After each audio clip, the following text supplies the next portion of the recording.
Oui, salut à tous.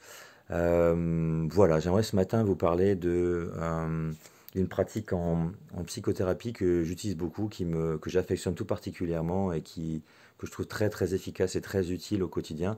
Donc c'est cette idée de partage encore une fois, hein, c'est suite à un post Facebook que j'ai fait aujourd'hui. Et donc je développe un petit peu ce point-là, c'est les matrices de vie de cher Eric Berne. Alors Eric Berne, c'est vraiment le fondateur d'un mouvement psychologique des années 50 à 70 qui s'appelait l'analyse transactionnelle.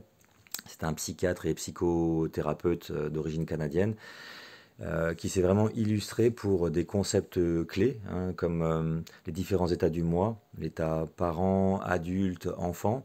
On a aussi les différents types de transactions ou d'échanges relationnels avec les fameux triangles de Karpman, hein, voilà, qui est bourreau, victime, sauveur. Donc les fameux jeux psychologiques, hein.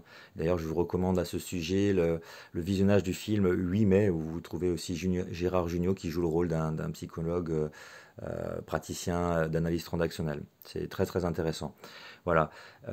Et puis on a effectivement ces fameuses matrices ou positions de vie que j'aimerais développer dans ce poste. Alors c'est quoi ces fameuses matrices? Ce sont des scénarios de vie, un peu comme une sorte d'autoroute neuronale avec en fait des croyances qui ont été introjectées, qui ont été avalées tout cru par l'enfant et qui vont vraiment dessiner ses comportements au quotidien. Alors vous pouvez dans ce grand schéma chercher à aller mieux, mais en fait c'est vraiment, vraiment, vraiment une sorte d'autoroute vers la stèle en quelque sorte. Voilà. C'est-à-dire c'est votre vision du monde qui conditionne tout le reste. Et quand je travaille avec des gens, ben, effectivement mon objectif c'est de péter le bocal, de sortir de cet aquarium, élargir la vision pour vraiment ne pas chercher à aller mieux ou être à nouveau fonctionnel dans un scénario de vie perdant, mais vraiment ouvrir les yeux et sortir de cette grotte ou de ce chemin qui mène automatiquement vers quelque chose de plus ou moins dramatique en tout cas. Voilà. Alors voilà, quelles sont ces fameuses matrices et oppositions de vie? Il y en a principalement quatre en fait. Il y en a quatre. C'est quelle vision j'ai de moi et quelle vision j'ai de l'autre, tout simplement. Si j'ai une vision de moi positive et une vision de l'autre positive, eh bien c'est le top, hein. C'est-à-dire on est vraiment dans une position que j'appelle saine, on est bien, je suis bien dans ma peau, c'est une relation de type coopérative, hein, voilà, on cherche à trouver des solutions, des compromis, aller de l'avant ensemble. On est dans une relation harmonieuse, respectueuse, où chacun se valorise mutuellement. Ça, c'est le top.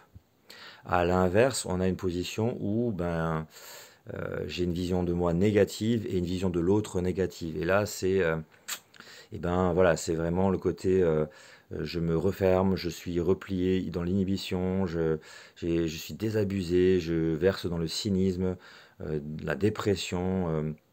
Voilà, c'est un peu le tout se pourrit, quoi. Voilà, vraiment un grand sentiment d'impuissance.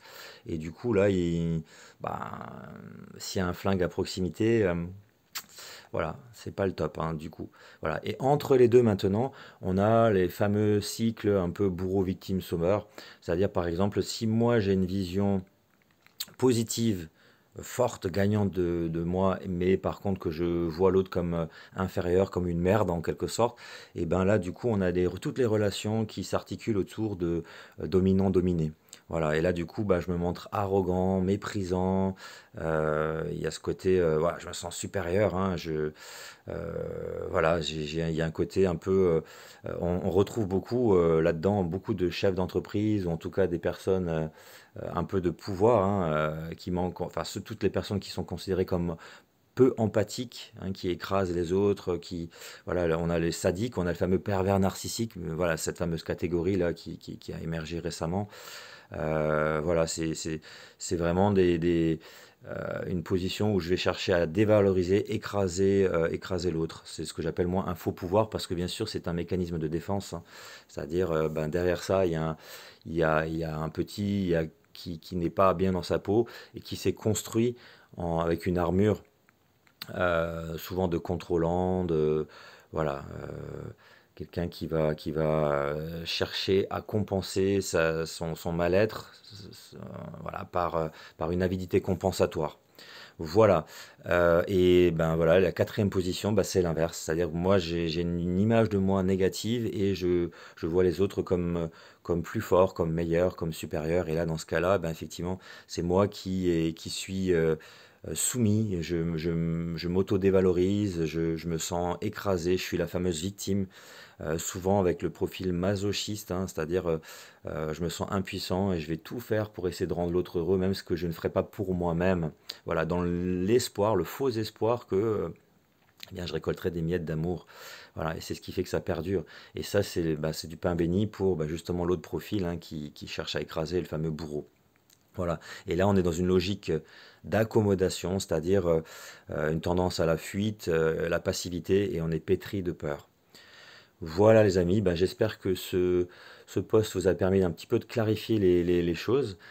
Si vous avez des questions, bah, n'hésitez pas à commenter, voire à me solliciter par Messenger, hein, ou WhatsApp, un peu importe. J'ai vraiment plaisir à, à contribuer, à échanger avec vous et à vous aussi à vous accompagner pour, je dirais, comme j'aime bien le dire, hein, vraiment sortir de la mouise, sortir de scénarios de vie perdants où vous n'êtes pas bien dans votre peau, élargir la vision et comprendre pourquoi vous êtes rentré là-dedans pour enfin vivre et ne plus survivre. Voilà, je vous embrasse et vous dis à très bientôt. Ciao.